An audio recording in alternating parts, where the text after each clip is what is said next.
Bago sa saksi, isa ang kumpirmadong patay sa sunog sa Caloocan City ngayong hapon. At isa pa ang naiulat na nawawala. 70 pamilya ang nasunugan. Saksi, si Von Aquino.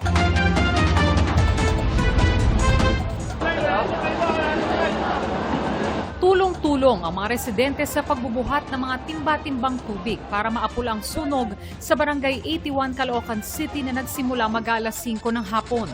Dahil sa sunog, pansamantalang isinara itong bahagi ng MacArthur Highway papuntang Valenzuela City. Pero para makadaan pa rin po yung mga motorista, gumawa na lamang po ng zipper lane dito. Ang mag-asawang Cruz na sunugan ng bahay, kasama raw ang pera na ilang taon na pinaghirapang ipunin. Dali-dali po kaming umuwi rito sa bahay. Ngayon po, ang nabutan ng asawa ko, nandito na po yung apoy sa may iskinita. Doon po sa loob ng kwarto, marami na pong usok. Tapos yung mga tao po siguro lumabas na. Tapos ako na lang doon mag-isa sa loob. Tapos ang lakas po ng ulan. Tapos nung sobrang usok na, lumabas na po ako. Akala ko may nag-aaway. Pagbaba ko, around 4 o'clock, nakita ko na agad yung may apoy. So, ayun. So, nag-start na akong magtatawag ng kumbero. Pero sa gitna ng pag-apula sa sunog, dalawang napaulat na nawawala, isang lalaki at isang babae. Itong pamilya na ngayon nandito sa barangay, anak niya kanina pa hinahanap.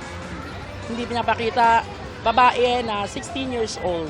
4 naman ang nasugatan kabilang ng isang fire volunteer na nakuryente pero nasa maayos na kondisyon na raw ngayon.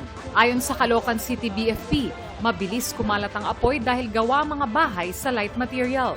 Wala naman daw naging problema ang mga bumbero sa kalsada at supply ng tubig pero ang challenge sa amin yung mga makukulit na tao.